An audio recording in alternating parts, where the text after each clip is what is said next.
Sports alongside Jason Andera. I am Jay Elson. We have officially made it through another high school sports season. I think it's safe to say we did save some of the best for last. There were great plays, fantastic finishes right up until this past weekend. Yeah, we'll also take a look back at some of the championship teams that we've covered this season, and make sure to stay with us to find out who won that Dakota rivalry in the Interstate medley. But first, we have a lot of baseball and softball to get to.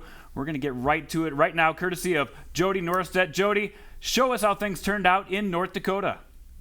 Thanks, guys. This past weekend, state tournaments had a little bit of everything, from trick plays to huge comebacks, walk-off winners, and more. Let's start with the Class A baseball state tournament that was held in Mandan. Take a look at the bracket. The highlight of the quarterfinal round had to be what Cheyenne's Hayden Reynolds did, hitting a two-run home run and a grand slam in the same game, leading the Mustangs to a 15-4 win over Jamestown. Davies came from behind against Minot, while Dickinson and West Fargo won soundly. Then it was Andy Gravdahl hitting a key home run to lift the Packers past rival Cheyenne in the semis before Dickinson won on a walk-off pass ball in the bottom of the seventh against Davies. That set up the championship between West Fargo and Dickinson. The Midgets looking for back-to-back state titles, but they would run into a buzzsaw in the first inning against the Packers. The boys in green jumped all over Dickinson starter Cameron Jorda. Parker Bourne drives one deep to center for extra bases. Jacob Fairclough scores for a 1-0 lead. Later in the first, Tanner Zepeda lines a base hit to center. It's misplayed in the outfield, allowing another run to score, and it's already 4-0. Dickinson makes a pitching change, but nothing changes for the Packers. The rally continues. Fairclough with his second hit of the inning. Another run scores, all a part of a 10-run inning.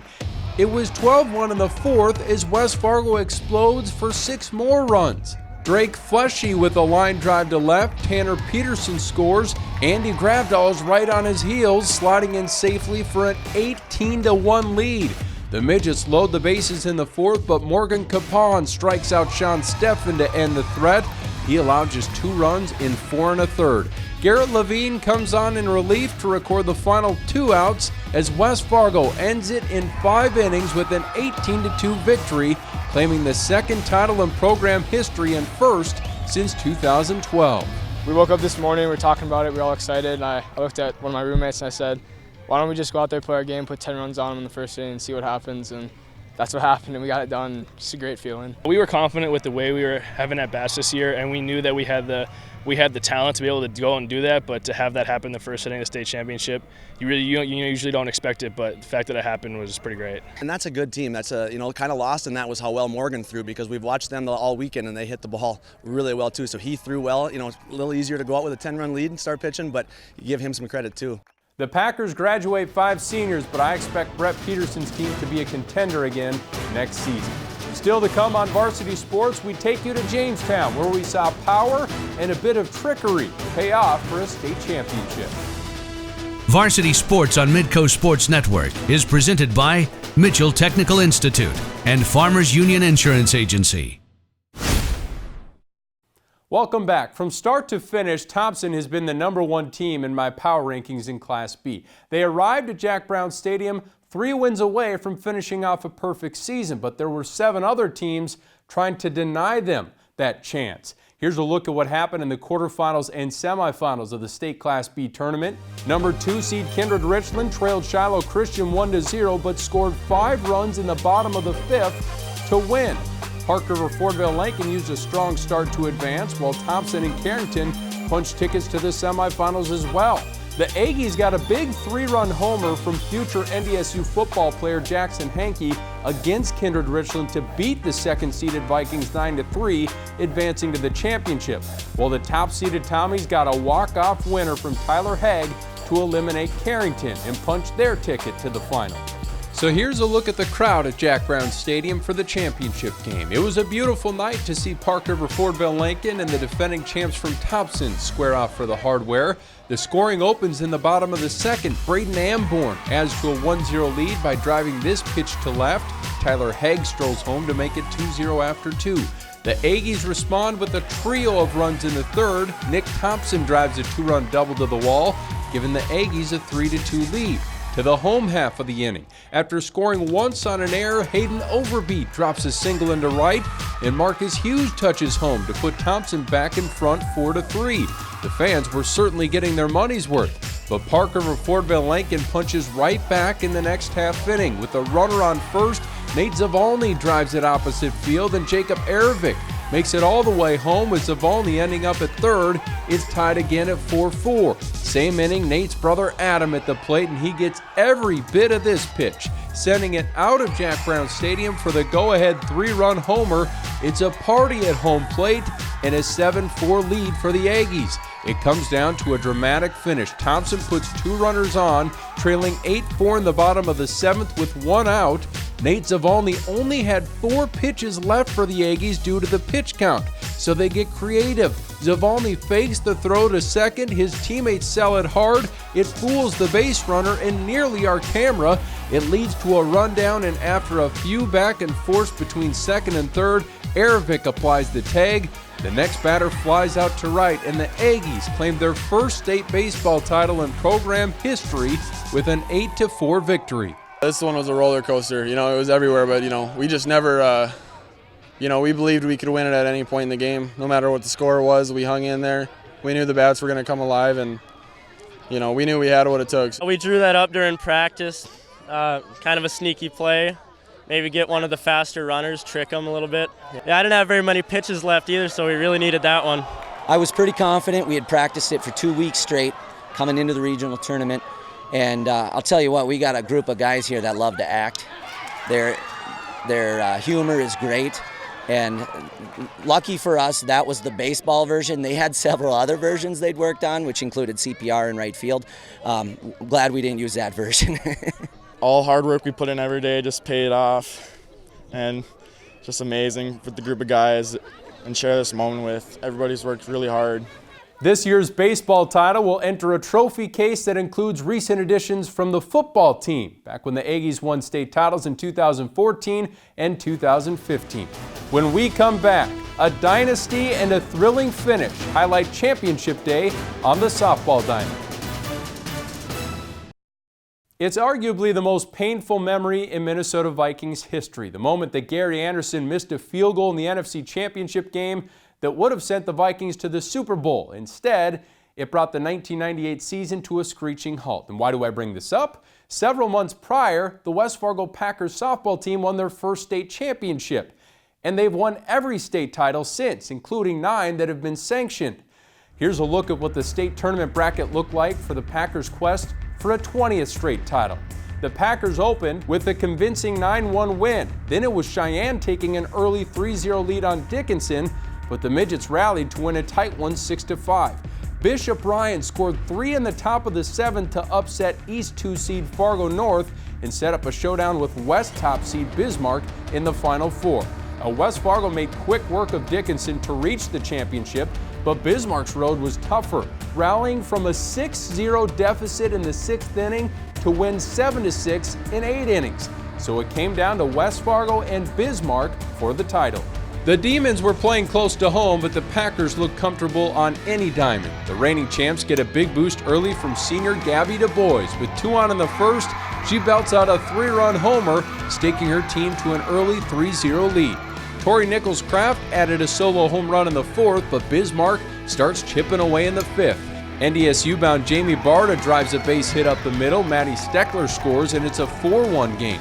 In the 6th, Demons add another run when Michaela Casey comes up with her second hit of the game, driving in Lakin Stork to make it 4-2. West Fargo adds some insurance in the bottom of the inning. Sammy Doolum grounds one to third, but is able to beat it out. Mariah Peters comes across to make it 5-2. East Region Player of the Year Steffi Doolum takes it from there, recording her 6th strikeout of the game to start the 7th. Then with 2 down, Emma Steckler flies out to right, and the Packers do it again, recording yet another state title, 5-2 the final. 1 year at a time.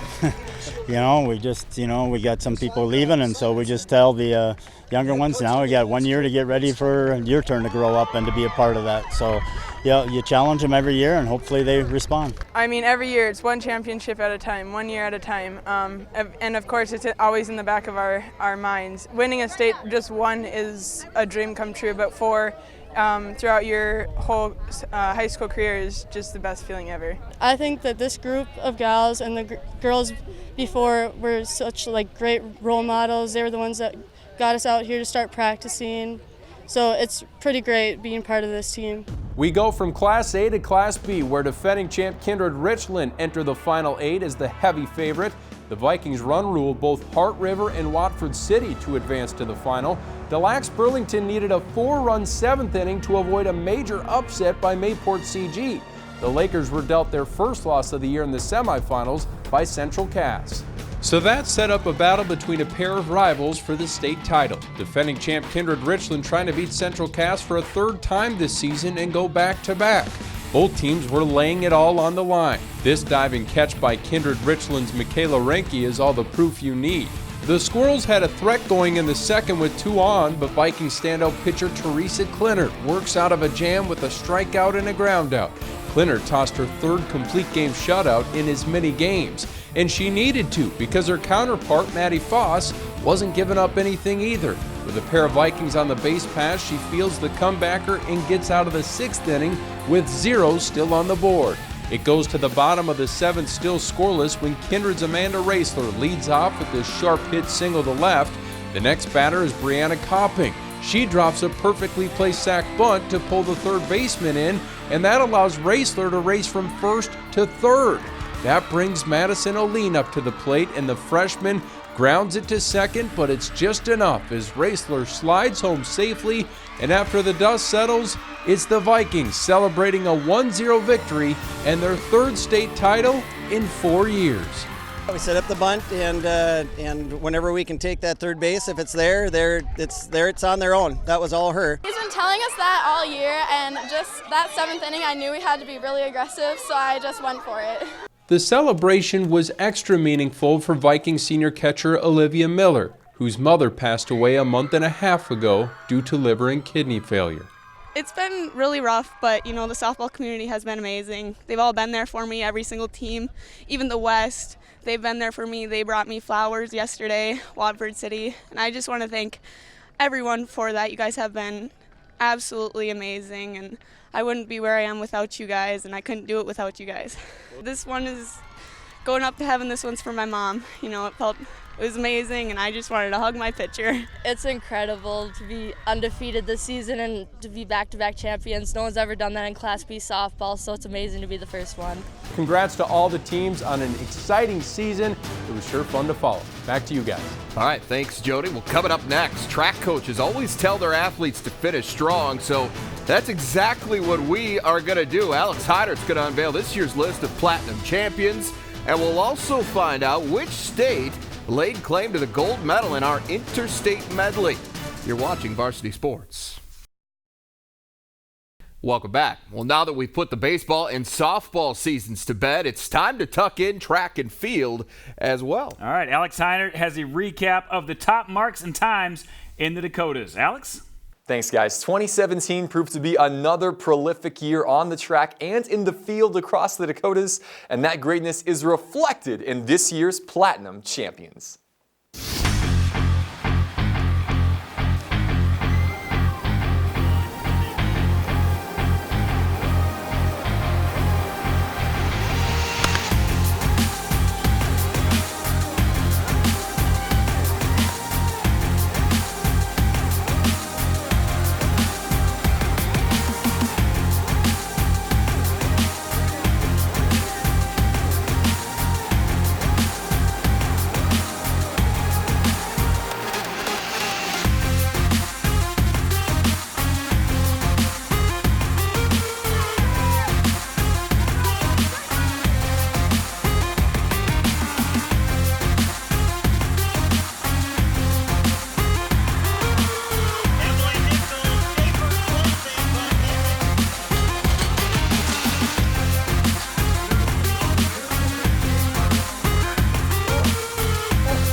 There you go, the best of the best across North and South Dakota. Here now the list of those top marks, starting in the field side for the girls. At the top of the list, Akili Moten not only grabs the top spot on the all-time North Dakota rankings in the shot put, but she also nets a record third straight platinum nod. Moten, Shelby Frank, Michelle Johnson, and Shayla Howell, they all break platinum records this year in what was another tremendous season for the girls in the field. On the track, this list looks a lot like it did in 2016 as Krista Bickley, Jasmine Cooper, Carly Ackley, and Elizabeth Schaefer all repeat as platinum champions. Ackley goes double platinum for the second year in a row, while Bickley adds the 200 to her pair of 400 platinum crowns.